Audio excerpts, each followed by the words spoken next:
By this time, we had, you can believe this, 500,000 troops in Vietnam. We ended up with around 1,860 aircraft. And we're fighting up. I mean, we got a lot of people over there. Yeah. 68, when Nixon was elected, President Nixon was elected, we got the authorization to go back to bomb north. Johnson had stopped us from bombing the north, way north, Hanoi, Haiphong.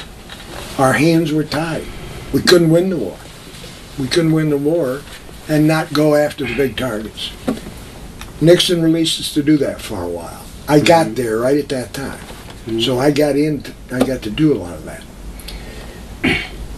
that. In November of '68, we had Ho Chi Minh on his knees. They weren't getting any supplies down the trails through the mountains. They couldn't supply their forces in the south. And lo and behold, we stopped the bombing north again. There were 16 bombing halts in that war.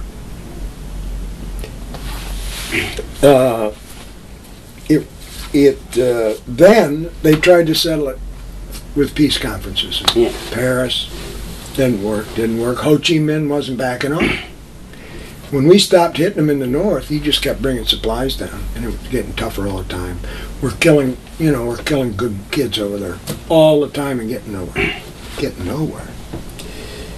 Finally, Nixon, in 1973, instituted what was known as a Linebacker 2 operation, and we hit them hard in the north. We sent 127 B-52s out of the Philippines and hundreds of F-4s, F-105s, Navy A-6s, A-7s, went up north and just rocked them.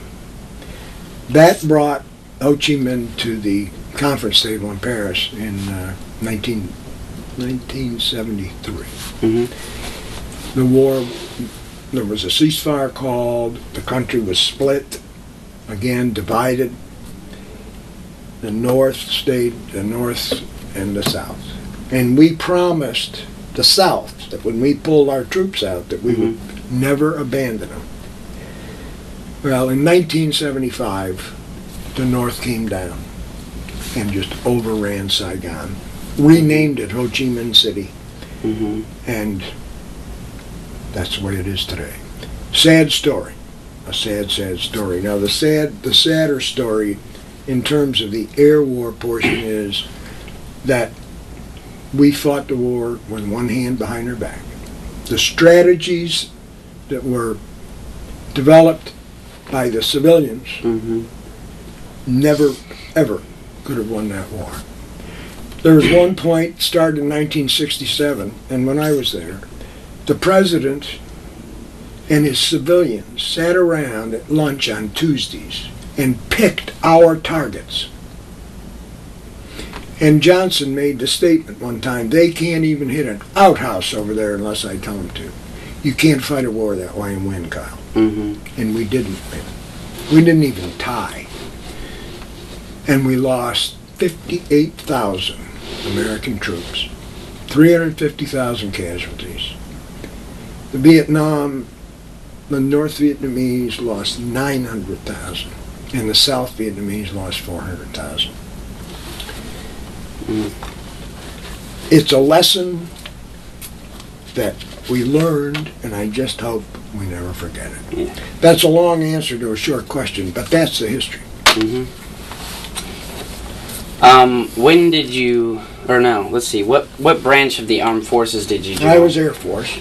I went to Colgate University, and the only service that had Reserve Officer Training Corps, ROTC, the only branch they had was Air Force. But that was always my choice anyhow. I was in high school, 51 to 53, during the Korean War. And I knew at that point that I wanted to serve somehow, somewhere, and I figured I'd rather fly. We had a saying in the Air Force that if you got to go to war, you might as well commute back and forth to work. It worked out fine for me. So anyhow, I joined the ROTC as a freshman in college. I was 17 and graduated in 1957. And on graduation day, we took off our gowns and we got commissioned second lieutenants. Yeah. And then my slot to enter active duty was in February of 1958. And that's when I entered active duty and began flying training and stuff like that. How old were you when? I was 22 when I actually entered, yeah. 21 when I got commissioned. What type of plane did you fly during the war? Oh, I was in the F-4 Phantom. And that's this plane right here? That is, yep. That airplane was built in, not that one. The F-4 was delivered to the Air Force in 1964. And I was one of the first instructors in that airplane, and we instructed all the rest of the guys that checked out in it at MacDill Air Base in Florida. And then we moved that training wing to Tucson. Then I went to the Air Force's Top Gun School, and from there I went to Vietnam in early 1968. And I don't remember your question. Yeah, you got it. What type of plane? I got a good grade on it. Good. Yeah, A+. What other types of planes did you fly during the war? No, that's the only one in the war. Oh, well, yeah. Sorry, what other types of planes did you fly? Later on, I commanded a 3-squadron, or deputy commander for operations for a 3-squadron fighter wing, and I had 2 F-4 squadrons and an F-105 squadron. What's an F-105? That's another fighter, not as new as this one, but one of the great old-time fighters made by Republic. This bird's made by McDonnell. All right.